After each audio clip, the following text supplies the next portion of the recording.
Hola, muy buenas noches a todos. No sé si, ok, yo creo que sí. Ok, sí está en vivo ahí, en el Face. Y también en el Google Meet que tengo a mi hija ahí, en el Google Meet. Bueno, espero que se encuentren muy bien. Buenas noches a todos. Hoy, gracias a Dios, continuamos hoy con el estudio bíblico de Mateo 26. Y hoy estamos jueves 21 de noviembre del 2024. Gracias al Señor, ¿verdad? Que estamos aquí, que Él nos ha prestado la vida. A todos y cada uno de ustedes, de verdad, les bendecimos enormemente. Un saludo de mi parte, un saludo también de los pastores de Josué y de Mónica y de todos los miembros de Comunidad Cristiana Gosén. Bueno, vamos a dar inicio al estudio bíblico de hoy. Dame un momento para ver, ok. Déjenme revisar porque esto está sospechosamente. No sé si está esto conectado. Vamos a ver. Solo quiero fijarme si estamos. Que pareciera que no. Déjenme revisar. Somos Comunidad Cristiana Gosén. Ok, para ver. Ah, bueno, sí. Es correcto, estamos en vivo. Ok. Entonces, bueno, como dije, un saludo a todos. Vamos a ver unos detallitos aquí. Ok. A ver. Ok. Bueno, buenas noches otra vez. Vamos a iniciar.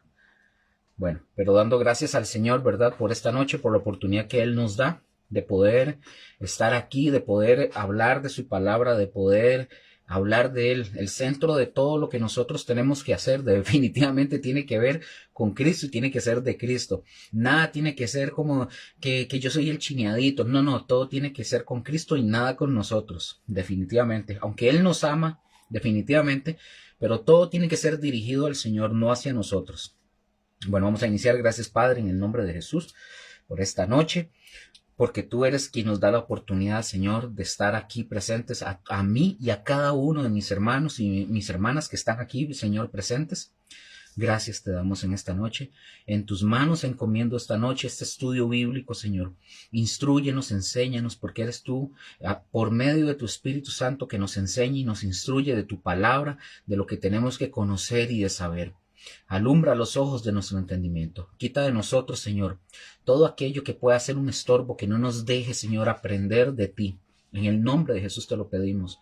Ayúdanos a ser constantes, firmes y fieles en tu palabra, Señor. En el nombre de Jesús. Y ayúdanos a llevar el mensaje, Señor, a predicar el Evangelio a todos y a cada uno de los que están, número uno, en nuestros hogares y luego afuera, sea en nuestros trabajos, en las universidades, en la escuela, Señor, en donde sea que estemos, ayúdanos a llevar tu palabra. En el nombre de Jesús. Amén y amén.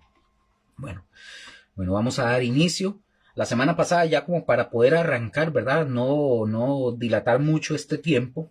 La semana pasada habíamos tocado el punto, habíamos terminado, habíamos visto 5 preceptos que siguen a la noche del Seder, que habíamos hablado que el Seder es el orden, que se le llama orden, es una comida ritual, que es la pieza central de las celebraciones de la Pascua. Estuvimos hablando de eso. Porque si ustedes se acuerdan, nosotros estamos en Mateo 26. Terminamos en Mateo 26, en el versículo 29. Ahí fue donde habíamos quedado.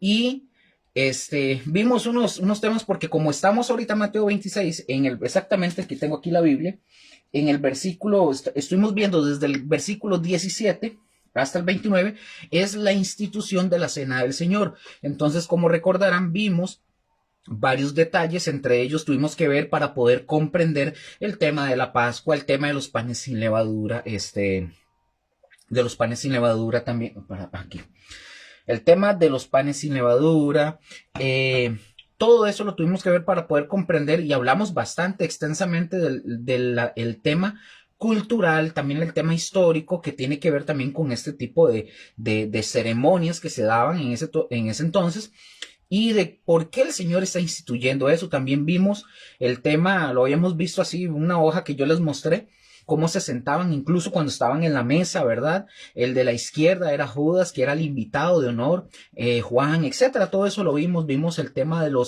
el horario, vimos todo eso. Entonces, por eso es que se habló o se ha venido hablando sobre esos aspectos para poder comprender la profundidad que tiene que ver todo esto, la simbología, un montón de cosas que tienen que ver, todo lo que representaba en el Antiguo Testamento, todos los símbolos, todas las fiestas, las celebraciones, todas se me va la palabra, todos los tipos que hay, ¿verdad? Que mostraba el Antiguo Testamento, que todo se vino a cumplir en Cristo Jesús, todo, que Cristo no es la sombra, Cristo es la figura como tal, todo lo que se hacía en el Antiguo Testamento y todo eso, ya lo hemos venido viendo, por eso se ha extendido un poco eso para poder comprender. Y bueno, como les dije, habíamos quedado en Mateo 26, versículo 29, voy a leer para poder arrancar desde acá. Entonces, vamos a leer Mateo, o yo les voy a leer, mejor dicho, voy a leerles Mateo 26 hasta el 29, que ahí fue donde nosotros quedamos la semana pasada. Y dice, para ver, dice, y mientras comían, recuerden que aquí lo que vamos a ver, ellos están en lo que es celebrando la cena, la Pascua, ¿verdad? Están celebrando Jesús con sus discípulos. Dice, versículo 26 de Mateo 26, y mientras comían, tomó Jesús el pan, y bendijo, y lo partió, y dio a sus discípulos, y dijo, tomad, comed, esto es mi cuerpo. Y tomando la copa, y habiendo dado gracias, les dio diciendo, bebed de ella todos. Versículo 28, porque esto es mi sangre del nuevo pacto, que por muchos es derramada, para remisión de los pecados. Y os digo que desde ahora no beberé más de este fruto de la vid hasta aquel día en que lo beba nuevo con vosotros en el reino de mi Padre. Un momentito para... Ok, sí. Entonces, habíamos quedado acá. Ya aquí vamos a dar inicio al estudio bíblico de hoy para continuar con el estudio como debe de ser. Entonces, vean mis hermanos, veamos este punto. En los evangelios, hablando de todo esto, ¿verdad? En los evangelios, Jesús aparece, recordemos que Jesús aparece como, ojo, aparece como el nuevo Moisés, por decir algo, aparece como el nuevo Moisés. ¿Por qué? ¿Qué hace el Señor? Él sube al monte, ustedes se acordarán que él sube al monte a predicar, él sube al monte para dictar nuevos principios de vida. Ustedes se acordarán, por ejemplo, como el sermón del monte, la sal de la tierra, la luz del mundo, etcétera. Eso lo vemos en Mateo 5, que ya eso lo vimos hace mucho tiempo. En Mateo 5, del 1 al 16. Repito, donde él da el sermón del monte, la sal de la tierra y la luz del mundo. ¿Y qué hace Jesús en ese momento? O sea, por eso digo que aparece como un nuevo Moisés. Él viene y hace todo esto y él reinterpreta. Quiero que presten atención con lo que les voy a decir acá. Él reinterpreta la ley. Esto nosotros, ¿por qué lo digo? Esto nosotros lo podemos comprobar con la famosa expresión o la famosa frase de Jesús. Oísteis que fue dicho, mas yo os digo. Eso lo vemos nosotros en Mateo 5, 21 al 48. Ahora, todo esto que está hablando, todo esto, coloca todo el contenido central de la alianza en los dos mandamientos claves. ¿Cuáles, Luker? Amor a Dios y amor al prójimo. Ahora, antes de leer unos versículos de Marcos, quiero hablar de esto un momento para que ustedes puedan comprender algo que es interesante. Yo acabo de decirles que él sube el monte, recordemos, él sube el monte de los olivos y comienza a predicar porque él se presenta o se aparece como un nuevo Moisés. Ahora, como un nuevo, ¿verdad? Entonces, y él viene a dar principios de vida y él lo que hace es reinterpretar la ley. Aquí quiero darles un dato, no tiene que ver con este estudio bíblico, pero quiero añadirlo. ¿Por qué estoy diciendo que Jesús viene y reinterpreta la ley? Si ustedes se acuerdan, los fariseos, los judíos, ¿verdad? Ellos habían hecho de la ley de Dios, habían hecho lo que ellos quisieron, ellos le daban la interpretación que ellos querían y también imponían cargas a la gente que ni siquiera ellos podían llevar con respecto a las leyes, a las prácticas y un sinfín de cosas. Entonces Jesús viene y reinterpreta la ley. Les doy un ejemplo de esto. ustedes se acuerdan, vamos a ver, ustedes se acuerdan la ocasión cuando Jesús está hablando acerca del divorcio. Esto solo es un ejemplo, quiero enseñárselos, no es con el estudio bíblico, pero quiero para que ustedes entiendan por qué los judíos y los fariseos y todos ellos, ellos hacían sus rollos, ¿verdad? Y Jesús tuvo que venir a ubicarlos. Jesús, cuando él habla acerca del divorcio, esto es un ejemplo, en ese episodio, él, otra vez, él está dando el sermón del monte, del que estamos hablando ahorita. Están sus discípulos, están los discípulos de él, lo están escuchando, y él les está enseñando a sus discípulos. Y dice, para darles el ejemplo, Mateo 5:31, dice, también fue dicho, cualquiera que repudie a su mujer, dele carta de divorcio. Pero yo os digo que el que repudia a su mujer, a no ser por causa de fornicación, o sea, de pecado sexual, que hace que ella adultere. O sea, si la divorciada, una mujer divorciada por cualquier cosa, hace que ella adultere, o sea, si la divorcia por cualquier cosa, hace que esta mujer adultere si ella se vuelve a casar. Y el que se casa con la repudiada comete adulterio. Ahora, repito, esto lo estoy tomando nada más para darles un ejemplo de eso, de que Jesús está reinterpretando la ley en ese sentido de lo que venimos hablando. De esto, mis hermanos, está lleno el mundo hoy día. Por eso la situación en el mundo está como está, porque hay una vida totalmente desordenada. Ahora, Jesús, en este episodio, esto solo, repito, solo es un ejemplo, Jesús está dándole la interpretación correcta, porque recuerden que les dije, Jesús es como un nuevo Moisés y viene a reinterpretar la ley. ¿Por qué la viene a reinterpretar? Porque los fariseos, los judíos habían hecho lo que ellos quisieron, ¿verdad? En interpretarlo como ellos querían. Entonces Jesús está dándole la interpretación correcta a Deuteronomio 24:1. Y esa interpretación Jesús la hace correctamente y dice esto. Deuteronomio 4:1 dice, cuando alguno tomare mujer y se casare con ella, si no le agradare por haber hallado en ella alguna cosa indecente, le escribirá carta de divorcio y se la entregará en su mano y la despedirá de su casa. Hago una nota aquí, la frase alguna cosa indecente, en el hebreo esta frase implica inmoralidad sexual. Entonces nosotros, entendiendo esto, lo leeríamos así: cuando alguno tomare mujer y se casare con ella, si no le agradare por haber hallado en ella algún pecado sexual, le escribirá carta de divorcio y se la entregará en su mano y la despedirá de su casa. Eso es lo que diría. Y es exactamente la interpretación que Jesús le da o le dio en Mateo 5. Ahora, otro dato también aparte de esto para que veamos por qué digo que Jesús vino a reinterpretar la ley. En los tiempos de Jesús, acordémonos de esto, en los tiempos de Jesús prevalecían dos escuelas de interpretación, es decir, dos escuelas teológicas, por así decirlo, que eran dirigidas por dos rabinos. Uno de estos rabinos se llamaba el rabino Shammai y el otro se llamaba Hillel. Eran las dos escuelas más poderosas en ese momento. Había más, quiero aclarar, había más, pero esas eran las más grandes, ¿verdad? Reconocidas del momento. La de Shammai y la de Hillel.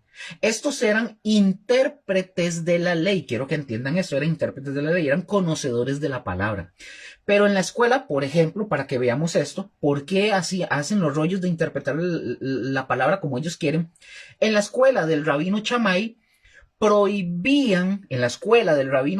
ellos prohibían el divorcio por cualquier cosa o cualquier situación, a excepción cuando había pecado sexual o de tipo sexual.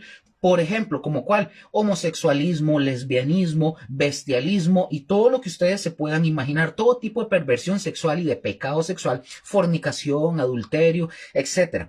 Esta escuela de Shammai solo aprobaba el divorcio cuando había algún tipo de pecado sexual que rompe básicamente, por así decirlo, el contrato o el pacto matrimonial. Y esta interpretación, justamente la del rabino Shammai, es la mejor interpretación. ¿Por qué, Luker? Porque concuerda con la interpretación de Jesús. La otra escuela, por ejemplo, la de Hillel, del rabino Hillel, permitía el divorcio por cualquier causa o razón. Si ustedes se acuerdan, a Jesús le vinieron a decir, ¿es lícito dar carta de divorcio? Los que vinieron a decir esto, a tentar a Jesús, eran de esta escuela de Gilel. Porque ellos podían, en esta escuela de Gilel, ellos estaban acostumbrados o ellos les enseñaban que usted podía divorciarse de su esposa por cualquier cosa. Es decir, si la esposa no cocinaba bien, podían divorciarse. Si la esposa le olían los pies, se podía divorciar. O por cualquier cosa idiota que se le ocurriera a los esposos, se podían divorciar. Es decir, es que me calentó el agua y me quemé la lengua. Entonces se divorciaban. O porque ya veían a otra mujer, les gustaba y tenían que sacar alguna excusa por cualquier cosa. Que dicho sea de paso, por eso les digo, esas son las interpretaciones equivocadas que hacían. Simplemente a estos no les agradaba a su esposa y por cualquier cosa ya decían, es que Moisés nos permitió dar carta de divorcio, y ahí fue donde comenzó a descomponerse en el pueblo de Dios el diseño del matrimonio. Ahora, me detengo un momento. Por eso quería hacer esto cuando yo les vengo hablando ahorita de que Jesús aparece como el nuevo Moisés. Él sube al monte a predicar, da nuevos principios de vida en el Sermón del Monte y todo eso. Y él viene y reinterpreta la ley. Entonces, por eso les dije que tenemos que ver ese punto, porque él viene podemos cambiarlo, tal vez no reinterpretar, pero viene a dar la interpretación correcta, la que debe de ser, como debe de ser, y viene y lo da. Entonces, él coloca, como dije, todo el contenido central de la alianza en estos dos mandamientos claves. ¿Cuáles les dije yo? Que era el amor de Dios y el amor al prójimo. Así de sencillo. Por eso les di nada más esta explicación de esto, de por qué digo que él vino a reinterpretar la ley. Marcos capítulo 12, para continuar, Marcos capítulo 12, versículos del 28 al 34. Dice lo siguiente. Un momento. Ok. Dice lo siguiente: acercándose uno de los escribas otra vez para ver, era Marcos 12, 28 al 34 dice: acercándose uno de los escribas que los había oído disputar y sabía que les había respondido bien, le preguntó: ¿cuál es el primer mandamiento de todos? Jesús le respondió: el primer mandamiento de todo es: oye, y aquí Jesús se comienza a hablar y dice: oye, Israel, el Señor nuestro Dios, el Señor uno es. Y amarás al Señor tu Dios con todo tu corazón y con toda tu alma y con toda tu mente y con todas tus fuerzas. Este, dice Jesús, es el principal mandamiento. Y el segundo es semejante.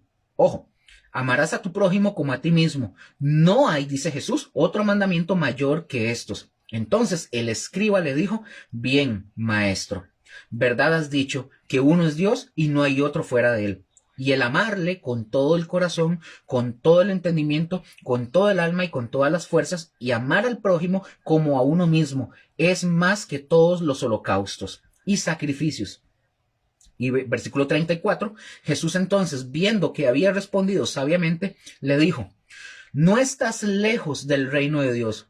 Y ya ninguno osaba preguntarle. Entonces, con todo esto, Jesús estaba proclamando un nuevo mandamiento. Un nuevo mandamiento. Voy a darles versículos para no entrar mucho en darle vuelta a esto, pero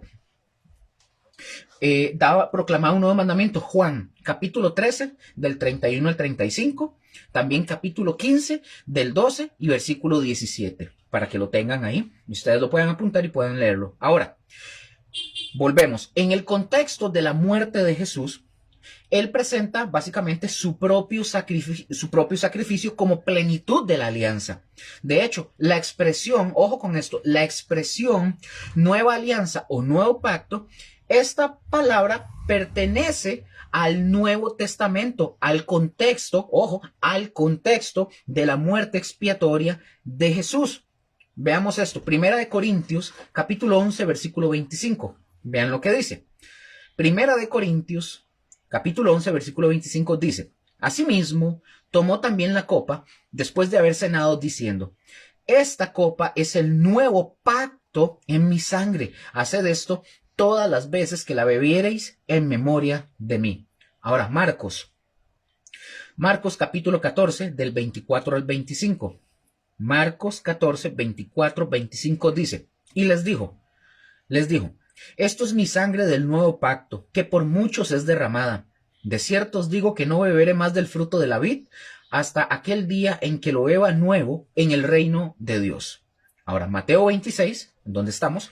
Mateo 26, del 27 al 29, dice, y tomando la copa y habiendo dado gracias, les dio diciendo, bebed de ella, todos, porque esto es mi sangre del nuevo pacto, que por muchos es derramada para remisión de pecados.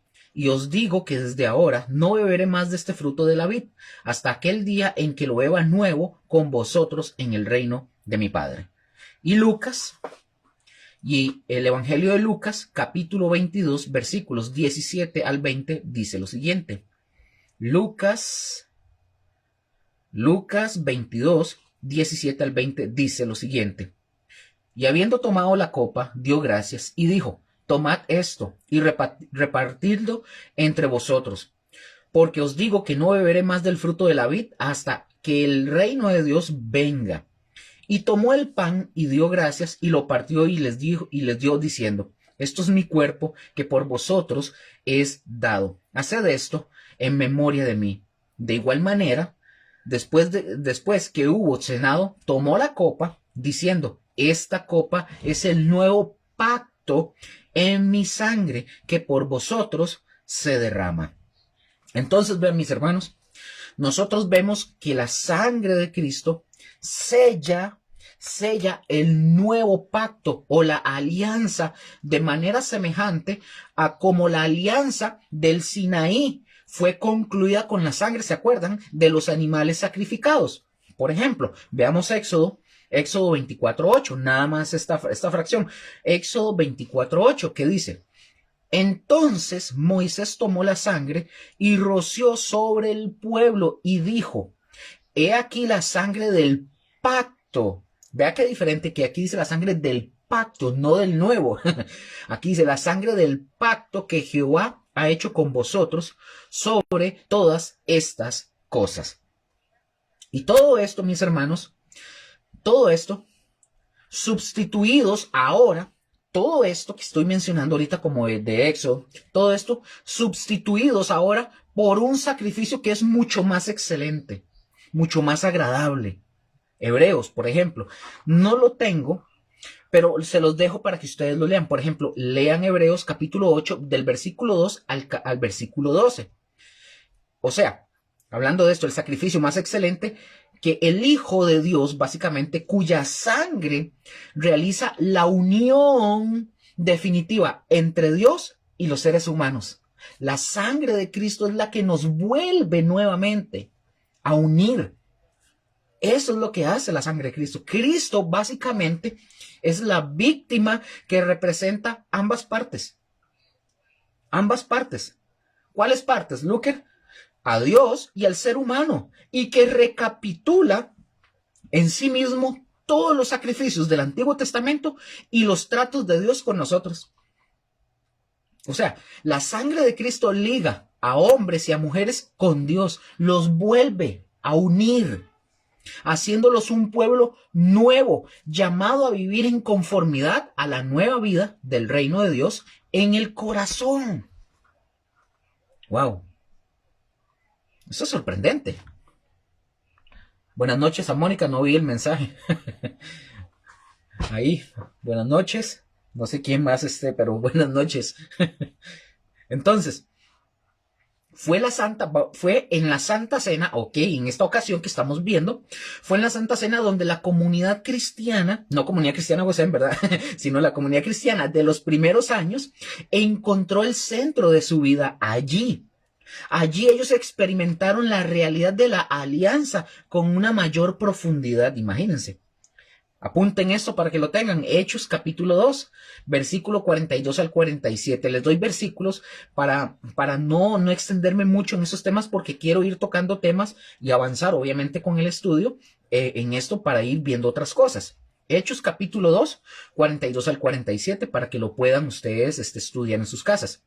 Ahora, En el resto del Nuevo Testamento, especialmente, por ejemplo, en las cartas de Pablo, todos los conceptos relacionados con la alianza o el nuevo pacto se presentan dentro de la nueva perspectiva del reino iniciada con Jesús ahí. Entonces, ahora, ojo con esto.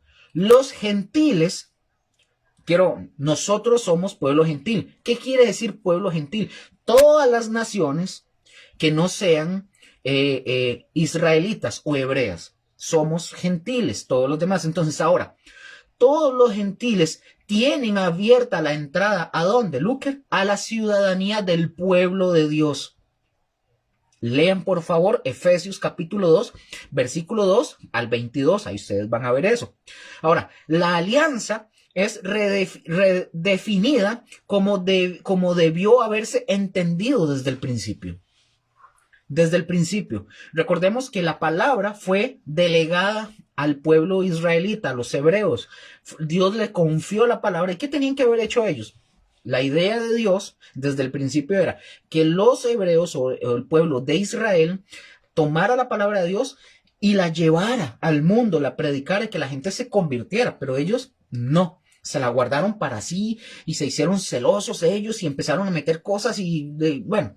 Eso lo veremos después, más adelante, en la escuela bíblica, lo veremos en lo que es el Antiguo Testamento, en otras clases más que vendrán, pero ahorita no viene con eso. Entonces, eso debió haberse entendido desde el inicio.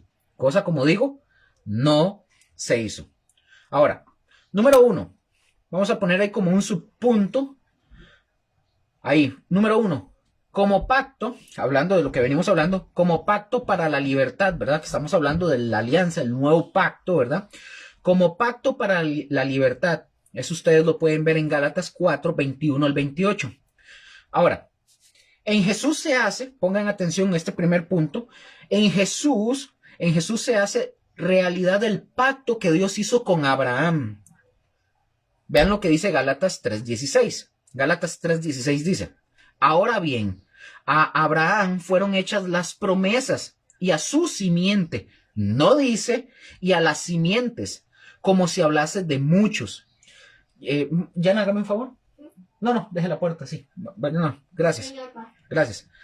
Dice, perdón, no dice y a las simientes, como si hablase de muchos, sino como de uno. Y a tu simiente. ¿Cuál simiente? Vea Gálatas 3:16, la cual es Cristo. ¿Es quién? Es Cristo. Entonces, mis hermanos, el contenido central del documento, por así decirlo, del pacto, se resume en el mandamiento de amor al prójimo. Básicamente, Romanos 13, versículos del 8 al 10, dice lo siguiente. No debáis a nadie nada, sino que no le damos nada a nadie, sino que sí le debemos de deber a la gente, sino el amaros unos a otros, porque el que ama al prójimo ha cumplido la ley.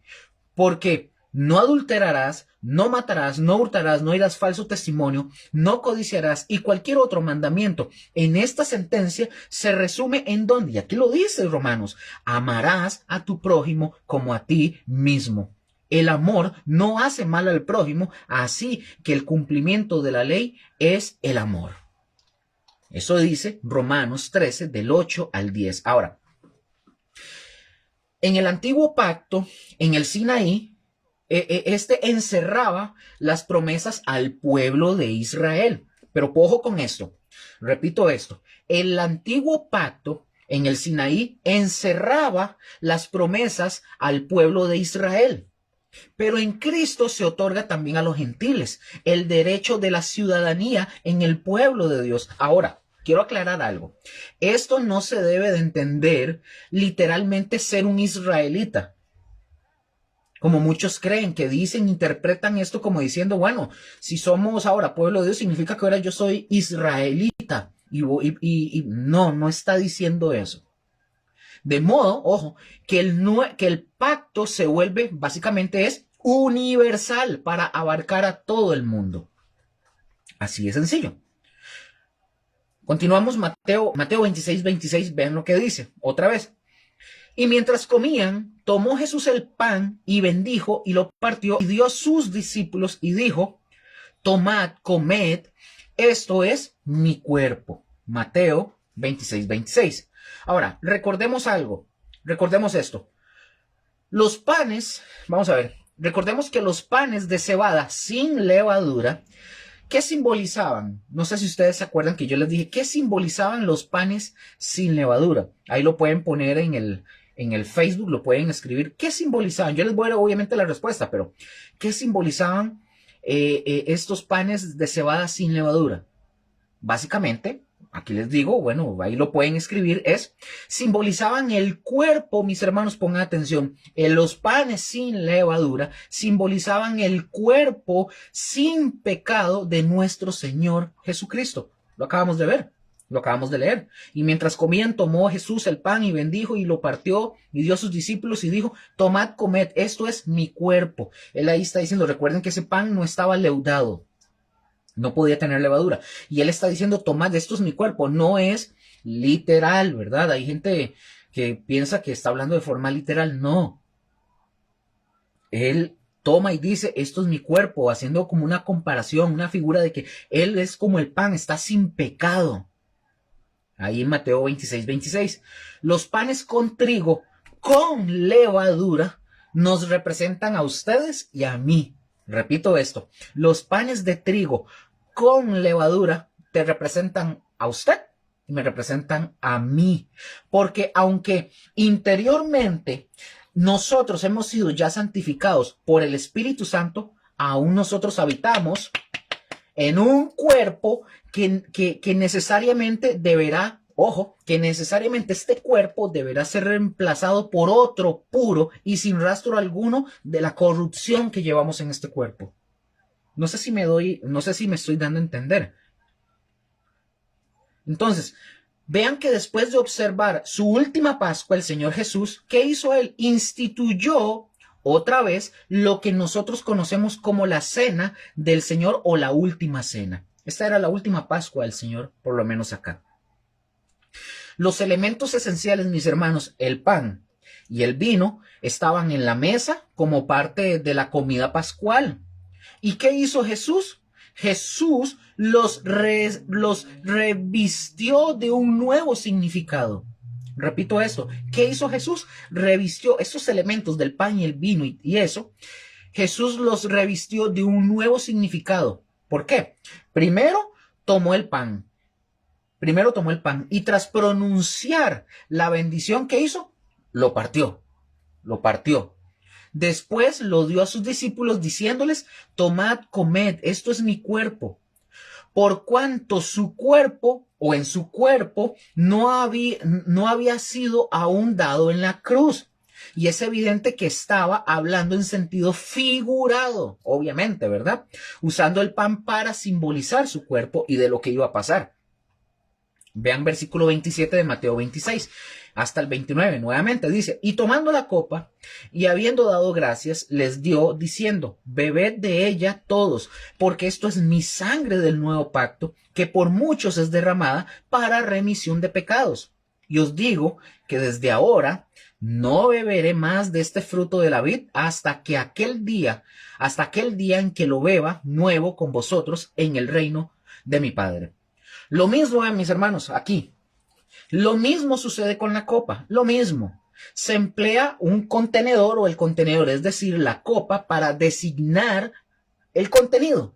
Se menciona la copa, sí, pero es para poder designar qué había dentro de la copa.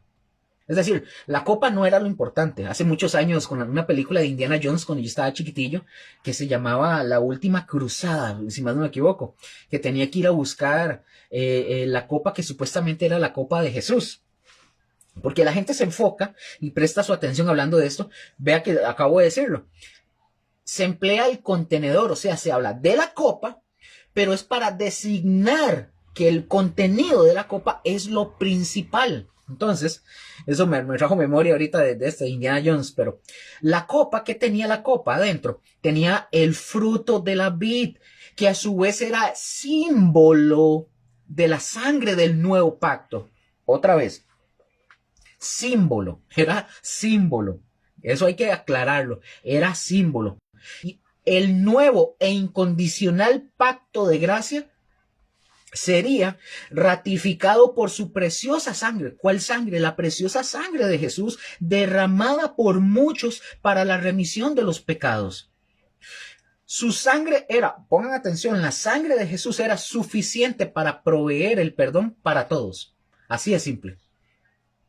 Es suficiente para todos. Pero aquí fue derramada, dice que por muchos, en cuanto que fue, ojo con esto, en cuanto a que fue solo efectiva para quitar los pecados de cuántos, de todos o de los que creen. No, es efectiva para quitar los pecados de los que creen. Esto es algo interesante y hay que prestarle mucha atención. Por eso dice fue derramada por muchos. Cuando dice por muchos es porque es efectiva para aquellos que creen. Así de sencillo. Ahora, pongan esto porque aquí vamos a entrar en un tema interesante y para los que ya conocen más o menos este tipo de temas, no les, como digo varias veces, no les va a causar mucho asombro, pero para los que no, pongan mucha atención, o los que no conocen esto. Quiero que observemos la palabra pacto que se menciona en estos textos. Ojo con esto, mis hermanos. La palabra pacto proviene de una palabra de griega que es diateque. Diateque. Del Strong 1242. Diateque. Con H intercalada en T. Teque. Y con K. Diateque. Que primeramente, pongan mucha atención, que primeramente significa otorgamiento de propiedad mediante testamento o por otros medios. Ahora, quiero que escuchen esto. En la Septuaginta es una traducción de un término hebreo que significa pacto o acuerdo. De nuevo, un verbo que significa cortar o dividir. Creo, no me recuerdo, yo había dado una enseñanza de esto. No, mentira. Esto yo subí en escatología 1, yo subí una lección donde hablé sobre los pactos escatológicos. Ahí yo hablo sobre este tema. Pero en hebreo, el pacto significa cortar o dividir, en alusión, pongan atención en la parte hebrea, en alusión a una costumbre sacrificial relacionada con la celebración de un pacto. Por ejemplo, no lo tengo, pero voy a leerlo acá. Génesis 15. Génesis 15. A ver si no estoy equivocado. Génesis 15, versículo 10 y dice, y tomó él todo esto y los partió por la mitad y puso cada mitad una enfrente de la otra, mas no partió las aves. Ese es un tema interesante con Abraham aquí. Lo vamos a ver más adelante. Entonces, por ejemplo, esta de Génesis 15:10 es partió. Jeremías, esto no lo voy a leer para que ustedes lo vean, porque esta de Jeremías lo traduce como dividiendo. Jeremías capítulo 34, del versículo 18 al 19. Ustedes lo pueden ver en su casa. Vamos a verlo. Jeremías 34. Jeremías 34. Del 18 al 19. Dice, y entregaré a los hombres que traspasaron mi pacto, que no han llevado a efecto las palabras del pacto que celebraron en mi presencia, dividiendo en dos partes el becerro y pasando por medio de ellas. Pongan atención, pasando por en medio de ellas. Eso lo vamos a ver por qué. A los príncipes de Judea y a los príncipes de Jerusalén, a los oficiales y a los sacerdotes y a todo el pueblo de la tierra que pasaron entre las partes del becerro. Recordemos esto, por favor, porque voy a mencionar algo de esto, entonces ustedes se van a acordar de Jeremías, de lo que estamos hablando. Entonces, como digo, en Génesis 15:10 hable como partió y en Jeremías habla de dividir. Ahora, pregunto, para los que están en el Facebook, porque en el Meet que tengo solo está Diana. Entonces, en los que están en el Facebook, pregunto, ¿qué es un pacto? Obviamente no me escríbanlo ahí, no importa. Pueden escribirlo, yo aquí voy a ir respondiendo, pero escriban para que puedan ustedes interactuar ahí. ¿Qué es un pacto? ¿Qué es un pacto? Bueno, Luker, me preguntan, ¿qué es un pacto? Vamos a ver qué es un pacto. Un pacto, mis hermanos, pongan atención. Un pacto es un acuerdo entre dos o más partes, pero esencialmente es entre dos personas, esencialmente. En lo esencial, un pacto es un acuerdo entre dos partes que están vinculadas por intereses y responsabilidades en común o responsabilidades comunes. Por ejemplo, acordémonos de lo que vimos ahorita en Génesis y acordémonos de lo que leímos ahorita en Jeremías.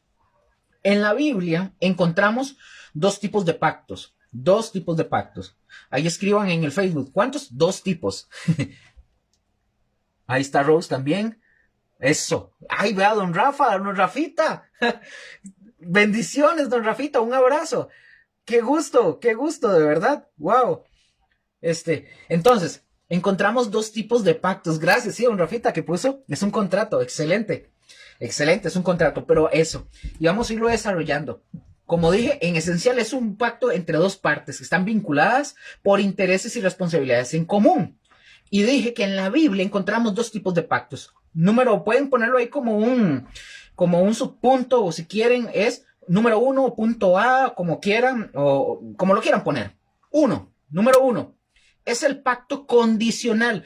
Repito, para todas aquellas personas pueden ir al curso de Escatología 1 y pueden ver los pactos escatológicos. Ahí se lo desarrollo un poquito más para que podamos entender esto. Ahorita lo hago más que todo por eso, para poder comprender qué es el pacto.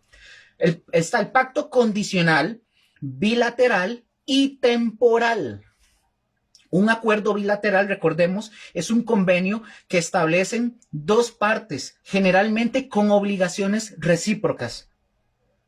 ¿De acuerdo? Ok. Ahora, un pacto condicional, mis hermanos, impone condiciones. Un pacto condicional impone condiciones. Un pacto bilateral es entre dos partes. La van a firmar y se van a comprometer las dos partes. Yo compré la casa, entonces firmó Copeande y firmo yo. Entonces yo tengo un pacto en el que yo tengo que pagar mi casa mes a mes, porque si no me la quitan. Así de sencillo. Si yo no cumplo el pacto, por así decirlo, yo firmé. Ahora, es temporal, porque hablando del pacto, ¿verdad? Es temporal porque tiene fecha de caducidad. O sea, no es eterno. Un ejemplo de este tipo de pacto es el ejemplo del pacto mosaico.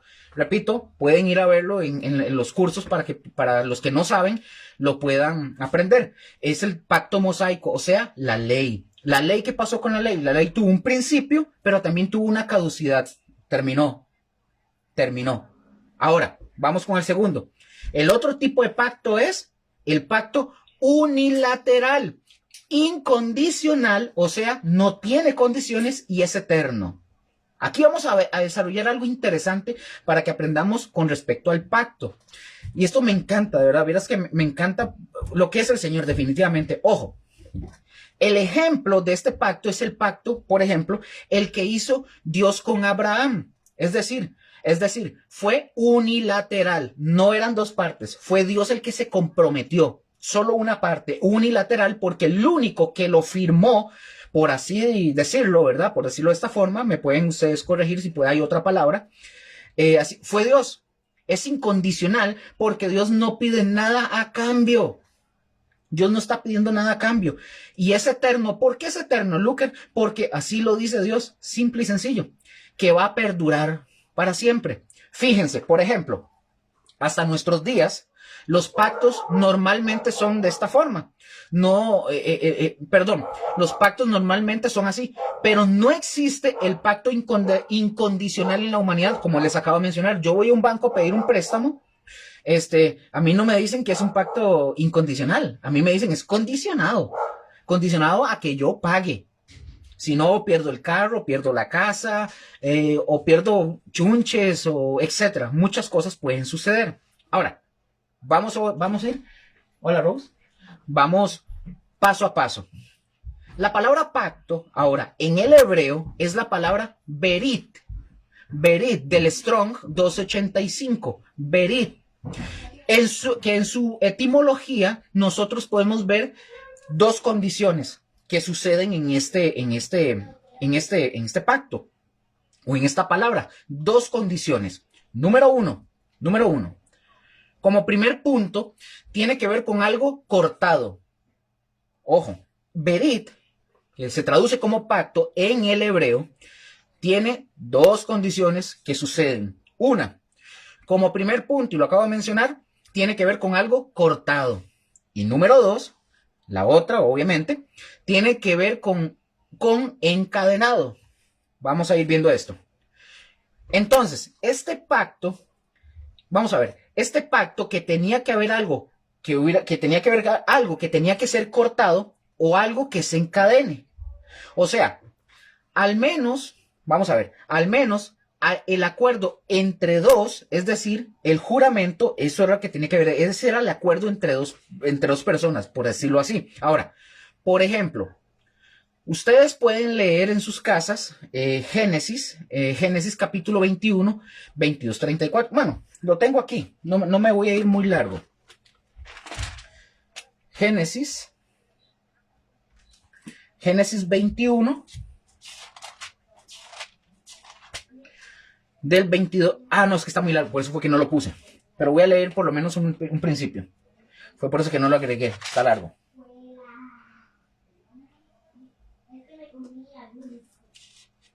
21, 22, aquí está.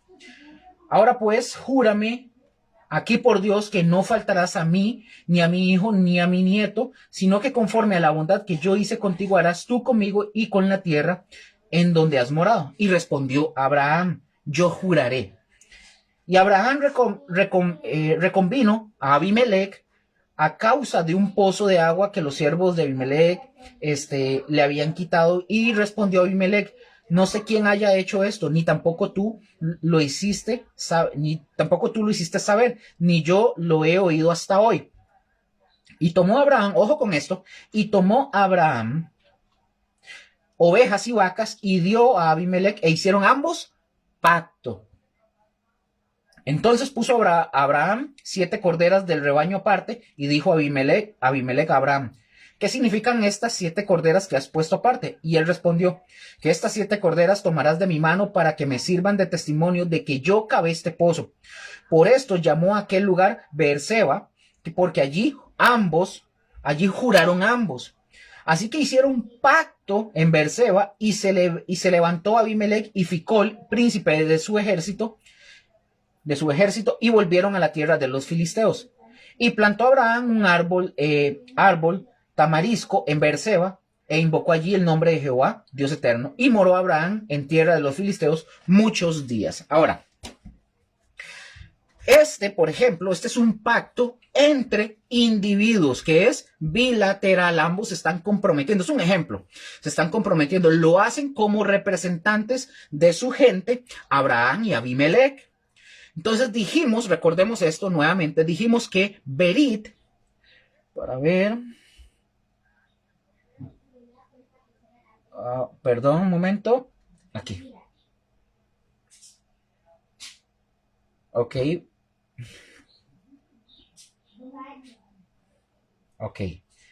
perdón, es que estoy, ok, ahí, ahora sí. Entonces, dijimos ahorita que Berit significa cortado o encadenado. Ahora, ¿por qué pacto? O sea, Berit significa cortado. Si ustedes se acuerdan, por favor, si no, vayan y véanlo. Si ustedes se acuerdan, en el capítulo 15 de Génesis 15, narra que Abraham estaba angustiado. Ustedes se acuerdan, estaba huevadillo, todo obstinado, porque todavía el Señor no le había dado su promesa al hijo. Tenía muchos años y Dios todavía no le cumplía la promesa del hijo que él le había prometido. Entonces, él está como cargado, angustiado Abraham. Viene Dios, ojo, habla con Abraham y lo anima y le dice, así, estoy como hablándolo así, y le dice, para que veas que estoy hablando en serio, Abraham, para que veas que yo no miento. Aparte de que le muestra, que sí podía contar el polvo, ¿se acuerdan? Que sí podía contar el polvo de la tierra y que iba a ver que grandes, iba a tener una descendencia grande, le dice Dios a Abraham, ¿verdad? Lo está animando. Pero luego, pongan atención, luego Dios le dice a Abraham, en el capítulo 15, le dice, toma un becerro y un palomito y pártelos en dos. Ojo, pongan atención. Entonces las partes, ojo, cuando hacían esto, las partes partían a los animales en dos partes, en dos mitades, y los firmantes de ese pacto tenían que caminar en medio de los animales cortados. Los cortaban a la mitad y los que estaban haciendo el pacto o el negocio, por así decirlo, ellos tenían que caminar en medio de los animales cortados. Las aves, por cierto, quiero comentarles, las aves no eran cortadas, nada más los animales grandes.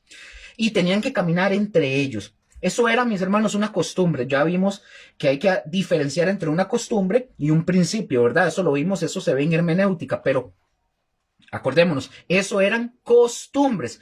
Si ustedes se acuerdan, recuerdan el capítulo 15, dice que Abraham hizo lo que él debía. Ustedes lo ven, él lo hizo. Y Dios, dice la palabra, que Dios aún no aparecía. Dice la escritura que vinieron los sopilotes, ¿verdad? Vinieron los sopilotes ahí a rondar a los animales. Abraham los tuvo que espantar como, shu, shu, shu, jalen, jalen.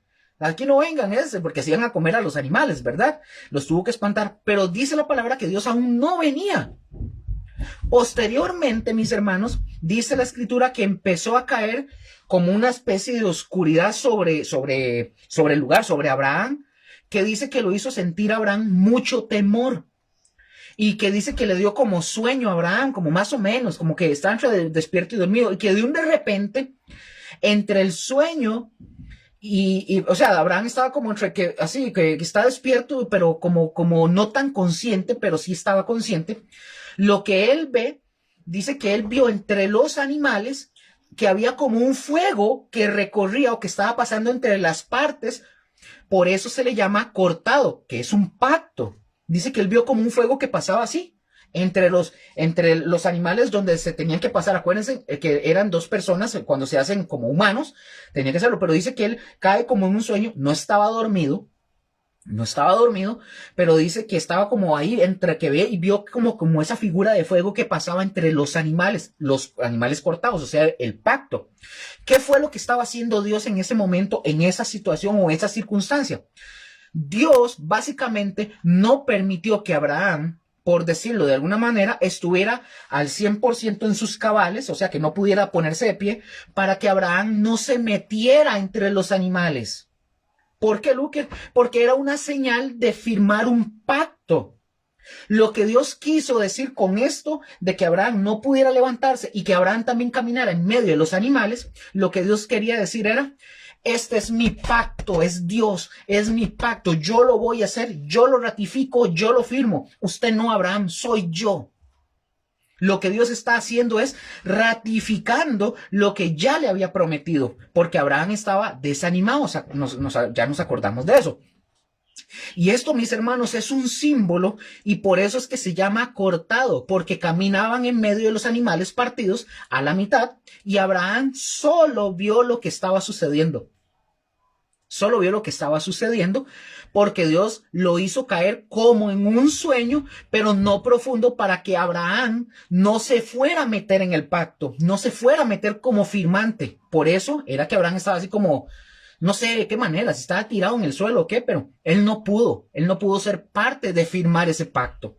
Y ojo, no fue una visión, porque alguien podría decir fue una visión. No fue una visión, porque dice que él lo vio, él lo estaba viendo. Y si hubiera sido una visión, no habría sido necesario partir el animal. Si hubiera sido una visión, no hubiera sido necesario que Abraham tuviera que partir el animal. Así que Abraham sí lo estaba viendo. Entonces, mis hermanos, la explicación aquí es que Dios no permite que Abraham participe en ese pacto.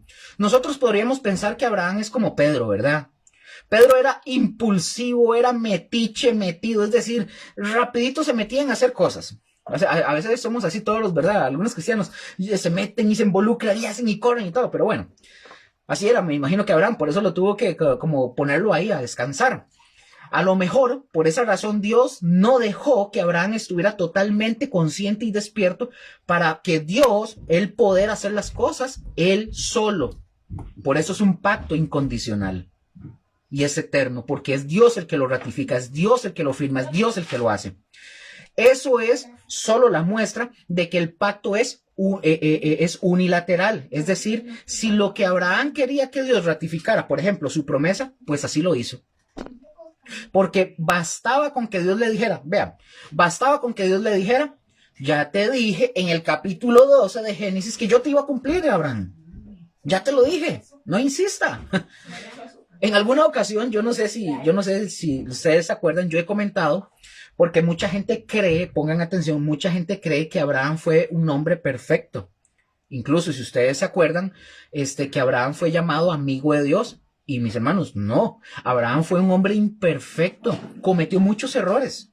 Uno de ellos le dice el Señor, vete de tu tierra y tu parentela, a la tierra que yo te mostraré. ¿Y qué hizo? Se llevó a Lot. Fue cabezón. Pero lo bueno de Abraham, mis hermanos, bueno, eso y otras cosas más, ¿verdad? Pero lo bueno es que Abraham es que siempre le creyó a Dios. En medio de sus cosas, él siempre le creyó a Dios.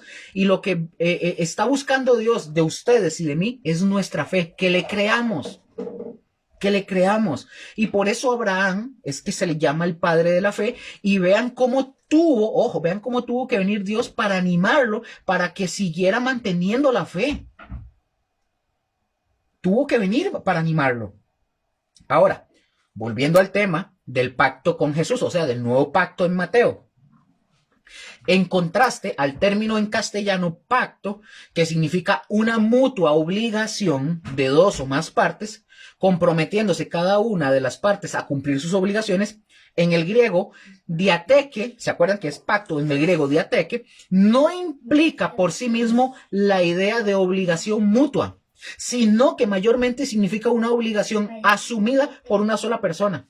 Ejemplo, cuando el Señor dice, esta es la copa, o esta es la sangre, o del nuevo pacto, Él es el que está haciendo el firmante, Él está diciendo, este es mi pacto, yo lo ratifico, ustedes no tienen que hacer nada, soy yo el que me comprometo a hacerlo, soy yo, ese pacto es incondicional.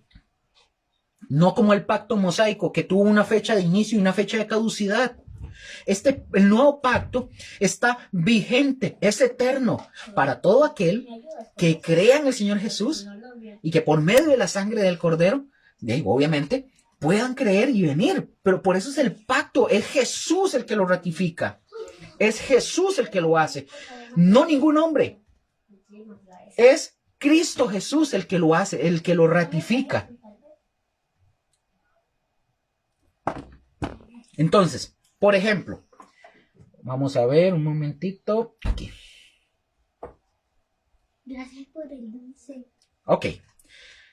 Por ejemplo, vamos a ver en Gálatas 3:16 al 18, se utiliza como una alternativa a promesa. Vean lo que dice Gálatas 3 del 16 al 18 dice: ahora bien, a Abraham fueron hechas las promesas y a su simiente. No dice y a las simientes como si hablase de muchos, sino como de uno.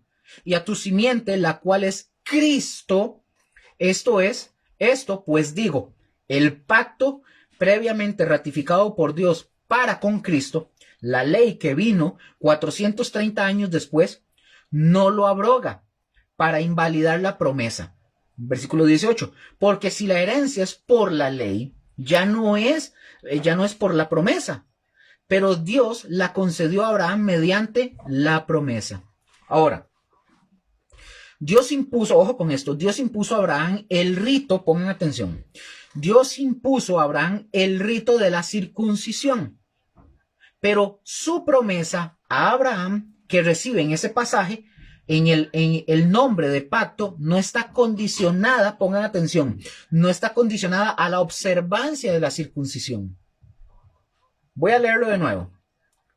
Ahora bien, a Abraham fueron hechas las promesas y a su simiente. No dice y a las simientes como si hablase de muchos, sino como de uno.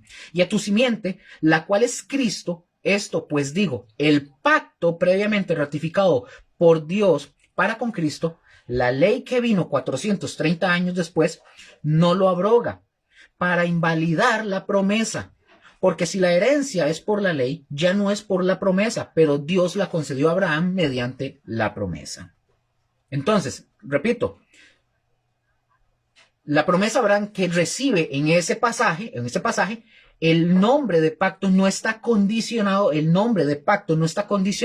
a la observancia de la circuncisión, aunque hubiera una pena sobre su inobservancia. Entonces nosotros vemos que Jesús al firmar, cuando dice esto es mi sangre del nuevo pacto, él está ratificando que es un pacto que él hace, que es incondicional, es decir, la otra parte no está obligada a cumplir o a hacer nada. Es él el que la sostiene y él no la quebranta. No sé si me estoy dando a entender.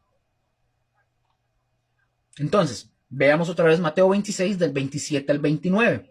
Dice, y tomando la copa y habiendo dado gracias, les dio diciendo, bebed de ella todos, porque esto es mi sangre del nuevo pacto, que por muchos es derramada para remisión de los pecados. Y os digo que desde ahora no beberé más de este fruto de la vid hasta aquel día en que lo beba nuevo con vosotros en el reino de mi Padre. Ahora, otra vez antes de continuar, veamos la palabra remisión. Observemos esta palabra remisión. Esta palabra es interesante. Viene del griego aphesis, del Strong 859. Aphesis, que se traduce como perdón. En el griego esta palabra expresa despido, liberación. Ahora, en relación con la remisión de los pecados y el sacrificio propiciatorio de Cristo, comparando una palabra diferente, por ejemplo, comparando una palabra diferente a esta es paresis, 39:29, paresis, que significa pasar por encima, o sea, remisión de pecados cometidos bajo el antiguo pacto. Este pasar por alto, mis hermanos, o de lado, pongan atención, este pasar por alto o de lado no significa ni olvido ni perdón. No significa ni olvido ni perdón. Se trataba más bien de una suspensión de la pena justa. No sé si me di a entender. Para ver. Ok. Suspensión de la pena justa. Es decir, nuestro Señor Jesús recordó en el verso 29 de Mateo 26, les recordó a sus discípulos que él, Jesús, no bebería más de este fruto de la vid con ellos.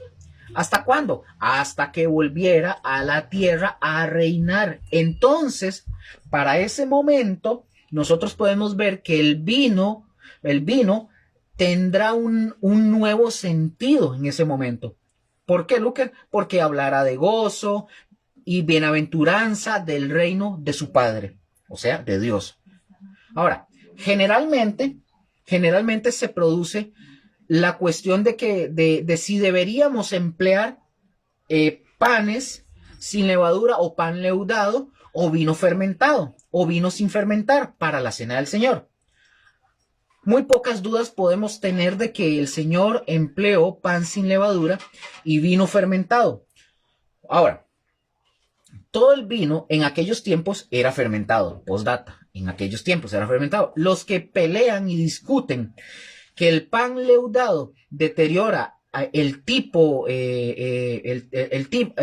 la levadura, recordemos, es el tipo de pecado, ¿verdad? Que deteriora el tipo.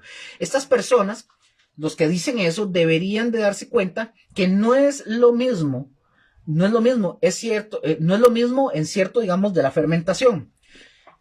Vamos a ver. ¿Por qué? A veces es como, ¿cómo les puedo decir? A veces es como una miseria tratar de comprobar que nos estamos ocupando en elementos nos ocupamos en elementos que no son trascendentales y dejamos de ver al Señor mismo. Algunos, para dar un ejemplo de esto que estoy diciendo, algunos discuten más, están peleando por que cuando celebramos la Santa Cena debería ser así como se dice, o puede ser pan normal, o puede ser una galleta, o tiene que ser vino, o tiene que ser un jugo de uva. La gente se mete en cosas que no son importantes. Lo importante es que nosotros podamos observar lo que el Señor quería mostrarnos a nosotros con eso, no enfocarnos, o sea, nosotros celebramos hoy la Santa Cena, digamos, en los momentos que la celebramos. Algunos la celebran con un pan normal, otros la celebran siguiendo, digamos, la norma de que se hace el pan sin levadura, pero se meten en cosas. Es como decía alguien, le decía, no me acuerdo si yo le decía a Rose un día de estos y le decía, hay gente que está, no, hablaba con Josué y con Rose también, hay gente que está más preocupada en que decir, ay, yo no veo películas de terror porque le abro la puerta al diablo, pero resulta que no le abre la puerta al diablo porque ya el diablo lo llevan por dentro. Entonces no ven películas de terror para no abrir la puerta al diablo, pero más bien los tienen viviendo adentro de sí mismo. Por eso el Señor dice, dice, lo que contamina al hombre no es lo que entra, es lo que ya llevamos por dentro. Entonces hay cosas que son tan absurdas que la gente discute sin saber, discuten que, no, es que el pan tiene que ser sin levadura porque así dice la Biblia. O sea, es que el punto no es si es con o sin, es lo que el Señor está mostrando en esa práctica. No sé si me di a entender. Ahora, por ejemplo, Pablo, el apóstol Pablo, destaca que Ok, para no pasarme, voy con el tiempo. El apóstol Pablo destaca que lo que cuenta es el significado espiritual del pan, no el pan en sí mismo. De hecho, es lo que estoy mencionando.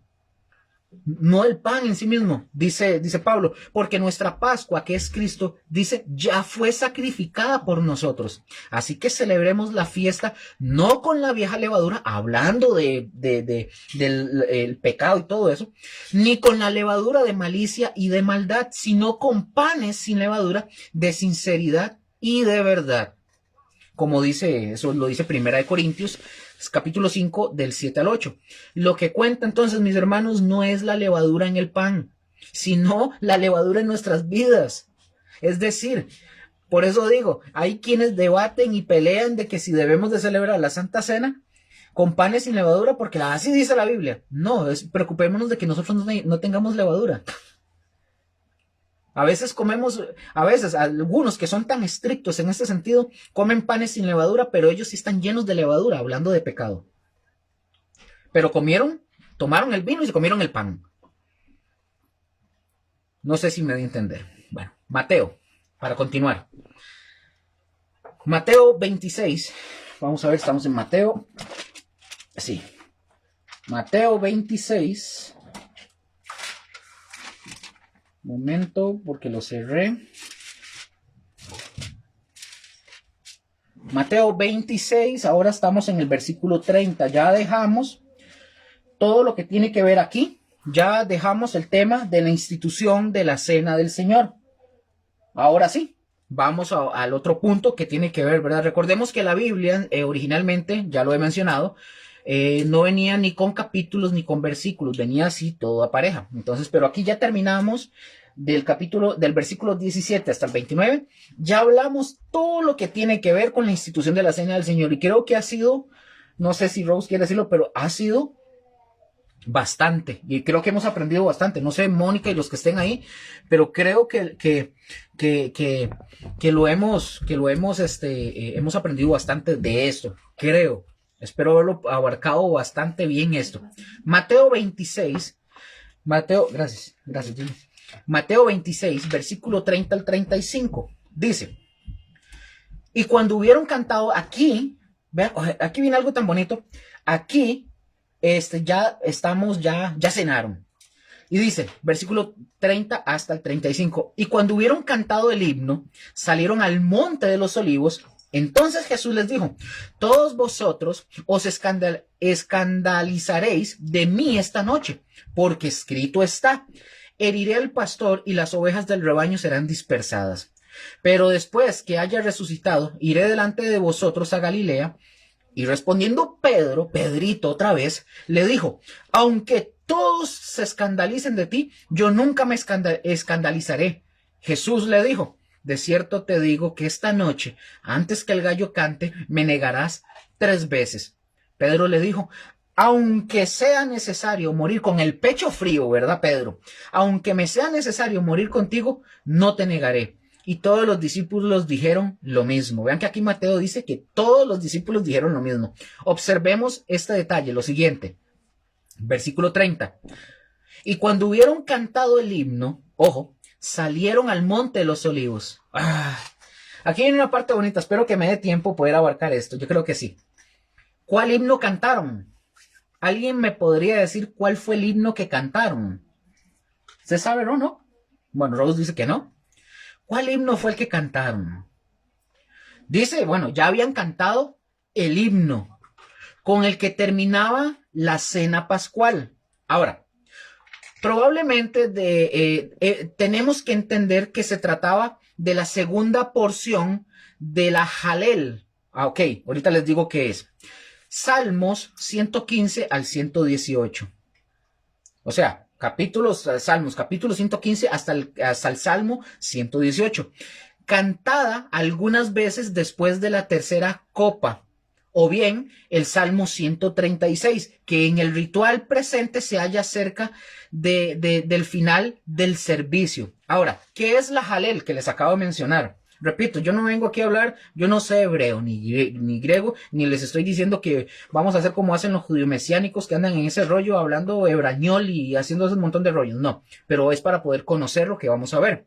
¿Qué es la Jalel? La Jalel es una oración judía que consiste en los Salmos 113 hasta el 118 de la Biblia y que se recita en las sinagogas en ocasiones festivas. La palabra Jalel significa alabanza, en hebreo significa. El nombre hebreo para el libro de los Salmos es sencillamente el equivalente al vocablo alabanzas. Eso es todo. Salmos son alabanzas. Tiene un sentido más apropiado que la palabra salmos, el cual salmos proviene del griego y que tiene que ver con cánticos acompañados por algún instrumento de cuerda. Y no es, oiga, no nos podemos extrañar que el libro de los Salmos contiene más de la mitad de los casos de halal. Ustedes lo van a buscar, halal es del Strong 1984, que significa alabar, celebrar, glorificar o cantar en sus varias modalidades. Ahora, a los Salmos 113 y 118 se les denomina tradicionalmente los Salmos Jalel, ya que tienen que ver con alabanza a Dios por la liberación de la esclavitud egipcia bajo el liderazgo de Moisés. Por esta razón, estos salmos forman una parte importante del culto tradicional de la Pascua. ¿Ya entienden por qué no calza que haya un judío mesiánico cristiano que no es hebreo, no es israelita, que ande en esos rollos? Porque no es para nosotros. Y no podemos, ojo, nosotros no podemos dudar de que se tratan de los himnos que Jesús y sus discípulos cantaron en la noche que se instituyó, ¿qué? La cena del Señor en Mateo 26.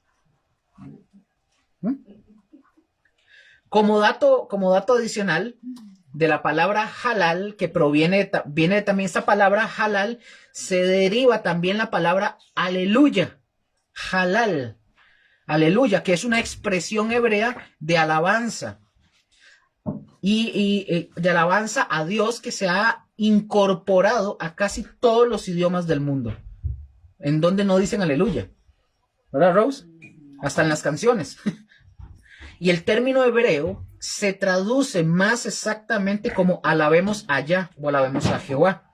La forma derivada de, recordemos que bueno, si ustedes lo ven en el curso de la escuela, ya nosotros vimos el tetragramatón, que son las 4 grandes letras, de donde se traduce la palabra Yahweh o Yahvé, de donde se deriva la palabra Yahvé o Jehová, que es el nombre más particular israelita de Dios. Ahora, la Jalel se recita en las siguientes festividades, para que lo tengan ahí como dato. Las 2 primeras noches y días de la Pesach o la Pascua. Acordémonos de eso.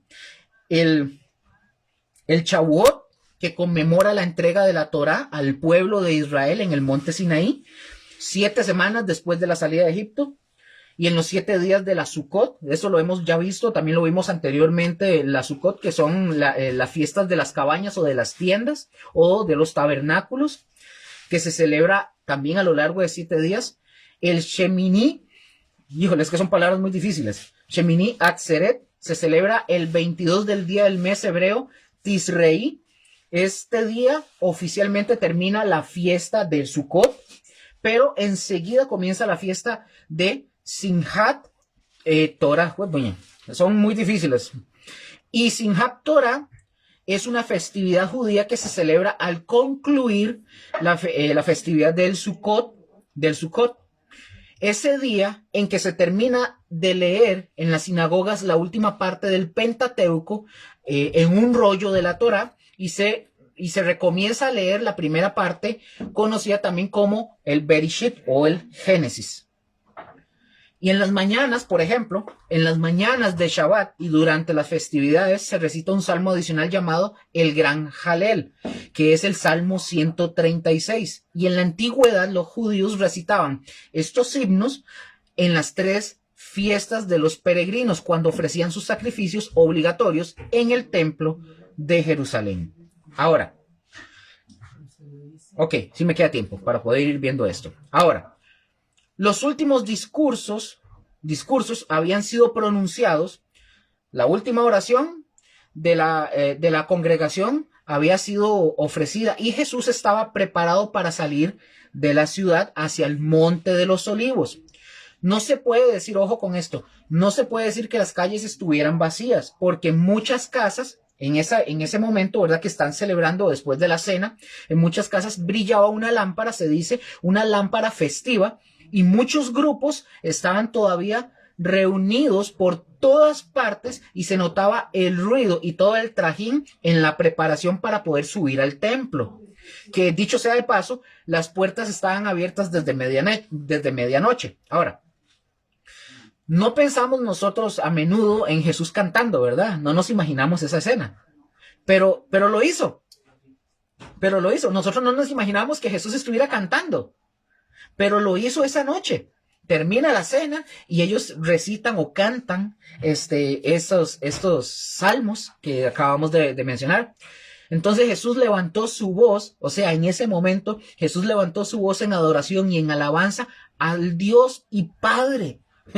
Podemos nosotros preguntarnos continuamente, tal vez, yo no sé cómo sonaba su voz, pero podríamos preguntarnos cómo sonaba su voz, pero sabemos con mucha certeza que cantó con más que su voz y que elevó todo su corazón en adoración. Y esto nos recuerda que Dios quiere ser alabado con cantos. Así para aquellos que dicen, pero ¿para qué cantamos? Porque Dios quiere que le cantemos, básicamente.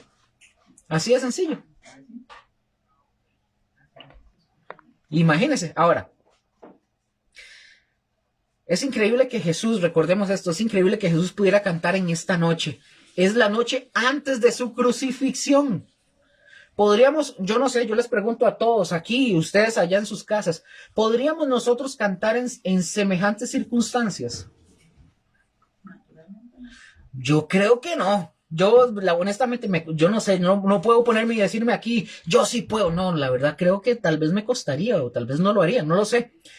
Pero Jesús puede realmente ser nuestro líder de adoración, literalmente.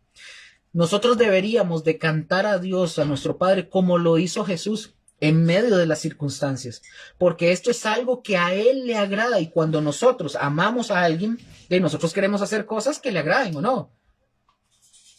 Entonces, realmente no importa si nos agrada o no a nosotros, hay que hacerlo. Ningún canto, dice este comentarista, ningún canto más dulce, ninguna música más poderosa sonó alguna vez en medio de la oscuridad de la noche oscura del mundo que el canto de Jesús y sus primeros discípulos, mientras se dirigían a la cruz de su pasión y su redención, dice este comentarista. Imagínense. Ahora, pensemos en cómo las palabras de estos salmos ministraron a Jesús mientras Él los cantaba en la noche anterior a su crucifixión. Veamos algunos versos de los que mencionamos. Salmo 116. Vamos a ver algunos cuantos en el tiempo que me queda. Vamos a ver. Salmo 116. Versículo del 3 al 4 dice, ojo, y esto, repito, esto lo cantaron ellos.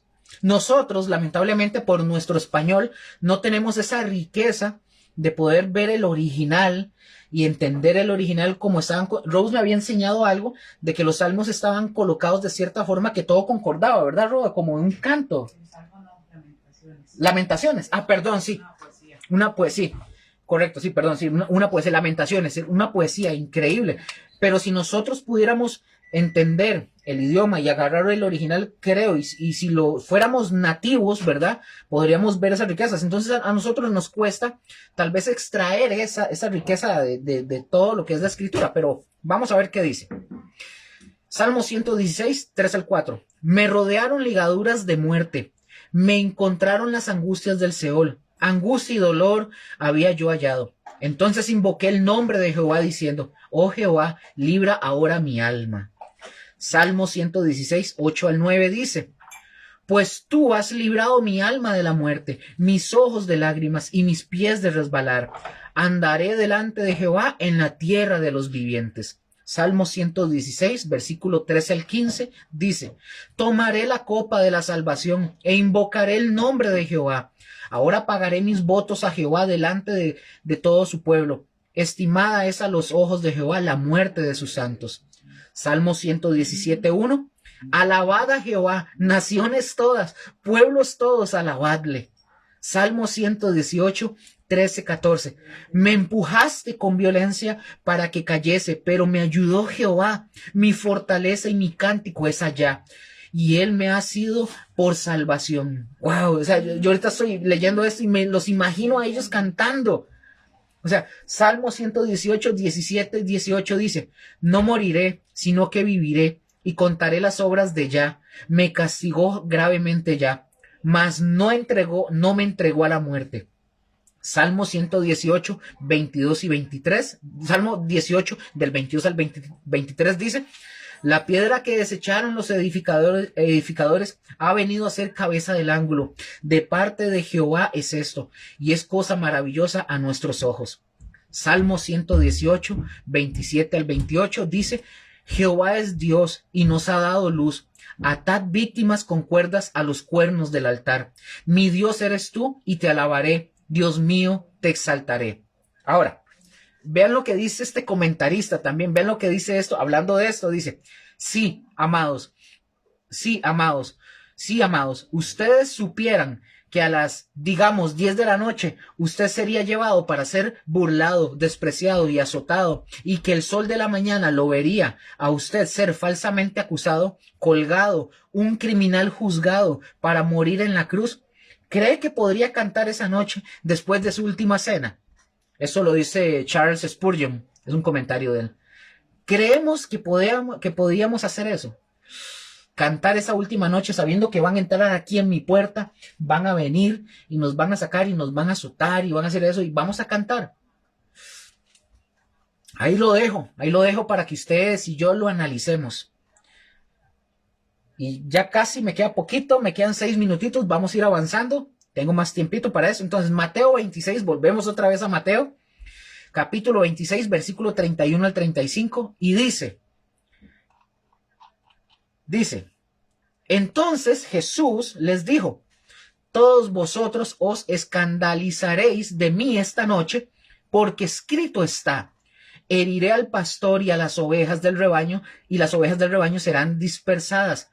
Pero después que haya resucitado, iré delante de vosotros a Galilea. Respondiendo Pedro le dijo, aunque todos se escandalicen de ti, yo nunca me escandalizaré.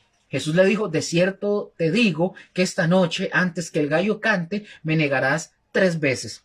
Pedro le dijo, aunque me sea necesario morir contigo, no te negaré. Y todos los discípulos dijeron lo mismo. Vean, mis hermanos, a lo largo de todo el ministerio de Jesús, el ministerio terrenal, el Señor había advertido fielmente a sus discípulos, tocante al camino que tenían por delante, ¿verdad? Ahora, les dijo que aquella noche todos ellos lo iban a abandonar. Él les dijo que todos lo iban a abandonar. Ahora, el temor se iba a apoderar de ellos cuando vieran desencadenarse la furia, básicamente de la tempestad que se venía. Iban a dejar básicamente a su maestro para ellos poder salvar sus propias vidas. Y aquí se cumple, con esto, aquí se cumple la profecía de Zacarías. Zacarías 13, versículo 7, que dice: levántate, oh espada, contra el pastor y contra el hombre compañero mío, dice Jehová de los ejércitos. Hiera al pastor y serán dispersadas las ovejas, y haré volver mi mano contra los pequeñitos. Vamos a ver si me da tiempo, creo, vamos a ver. Dice la palabra aquí: todos vosotros os escandalizaréis de mí esta noche, les dice Jesús. Jesús dijo esto no para condenar, pongan atención, Jesús les dijo esto no para condenar a sus discípulos, sino para mostrarles que realmente él, Jesús, estaba en control de la situación y para poder demostrar que las escrituras sobre el sufrimiento del Mesías tenían sí o sí que ser cumplidas, básicamente. Esta palabra, pongan atención, esta palabra, os escandalizaréis, viene de una palabra del griego que es escandalizo. Es con K y con Z al final, escandalizo. Bueno, ese K es como escandalizo, como si lo dijéramos en inglés. No es, ¿verdad? Me diría Rose, no se dice es escandalizo. Digámosle, sí, escandalizo. El Strong 4624. ¿Qué significa esta palabra, Luque? Significa poner lazo o una piedra de tropiezo en el camino. Tropiezo, ocasión de caer, significa. La idea general se puede traducir como todos vosotros abandonarán, ojo, si nosotros podríamos decir que lo que Jesús dice, ustedes se escandalizarán, pero así lo podremos traducir como todos ustedes abandonarán su confianza de mí esta noche, diciendo Jesús, ustedes van a abandonar su confianza de mí. Versículo 32. Pero después que haya resucitado, ojo, después que haya resucitado, iré delante de vosotros a Galilea. Ahora, para ir finalizando, observemos cómo Jesús, aún en medio de lo que se le venía, todavía les está dando luz a los discípulos de lo que les sucedería en el futuro cercano, es decir, de su resurrección. Sus ojos, los ojos de Jesús estaban puestos en el gozo puesto delante de él, como lo menciona Hebreos 12:2, que dice: puesto los ojos en Jesús, el autor y consumador de la fe, el cual por el gozo puesto delante de él, sufrió la cruz, menospreciando el oprobio, y se sentó a la diestra del trono de Dios. Así de sencillo. Y para ir finalizando este punto, vamos otra vez de vuelta a Mateo 26, versículo 33 al 34, que dice: respondiendo Pedro le dijo, aunque todos se escandalicen de ti, yo nunca me escandalizaré. Es decir, Pedro le está diciendo, yo nunca voy a dejar mi confianza de ti. Jesús le dijo, de cierto te digo que esta noche, antes que el gallo cante, me negarás 3 veces. Para variar, y con esto voy finalizando, para variar aquí Pedrito interrumpió de manera loco, ¿verdad? A lo loco, al Señor para asegurarle a Jesús que aunque los otros, ¿verdad? Que los otros sí son unos infieles, aunque los otros pudieran abandonarlo, Pedro, yo nunca haría tal cosa, yo nunca, y fue el primero. Y vemos cómo Jesús corrigió ese nunca a esta noche. Pedro dice, nunca, y él le dice, esta noche, 3 veces. Antes que el gallo cantara, el impulsivo discípulo Pedro iba a negar 3 veces a su maestro. Y termino con esto. Pedrito, ¿verdad? Pedrito trágicamente inconsciente de la realidad, de la batalla espiritual que Jesús vio claramente. Pedro se sentía valiente en el momento y no tenía la percepción más allá del momento. Y muy pronto Pedro sería intimidado delante de la humilde mujer, ante una humilde mujer. Ante ella iba a ser intimidado. ¿Se acuerdan cuál mujer? La que le dice, yo lo he visto usted con ellos. Pedro incluso llegaría a negar conocer a Jesús. Y Jesús sabía que Pedro fallaría, Jesús lo sabía, que fallaría en lo que él consideraba ser su área fuerte, el valor y la osadía. Y a través de esta solemne advertencia Jesús le dijo a Pedro, o le dio a Pedro, mejor dicho, la oportunidad de ¿qué? De prestar atención y de considerar sus propias debilidades. Jesús lo dijo con mucha claridad, se lo dijo con mucha claridad a Pedro. Le dice, Pedrito, hoy tú te vas a escandalizar. Hoy usted va a correr. Hoy usted va a dejar su confianza de mí. Me abandonarás a mí, a tu maestro. Tú lo harás esta misma noche, le está diciendo Jesús, antes de que el gallo cante. Negarás cualquier asociación conmigo o incluso que me conoces. Y no solo lo harás una vez, lo harás 3 veces, le está diciendo Jesús. ¿Acaso no era suficiente advertencia para que no confiara en su propia fuerza, sino que dependiera de Dios? Y termino con este versículo y quedamos aquí para continuar la otra semana. Versículo 35. Y Pedro le dijo, aunque me sea necesario morir contigo, no te negaré. Y todos los discípulos dijeron lo mismo. Bueno, mis hermanos, la siguiente semana vamos a continuar aquí en este versículo donde quedamos. Y bueno, gracias al Señor, a todos ustedes, a cada uno de ustedes, que han estado aquí, y como lo he dicho varias veces, compartan, ya viene, está cercano la crucifixión, todo ya está cercano, compartan esto con sus familiares, con sus amigos, con sus vecinos, no por Gosén, no por ninguna iglesia, no por ningún hombre, no por Josué, no por Mónica, no por Luker, ni por Rose, ni por nadie, sino porque el mensaje del evangelio tiene que llegar, debemos de llevarlo a todos. Vamos a orar y terminamos.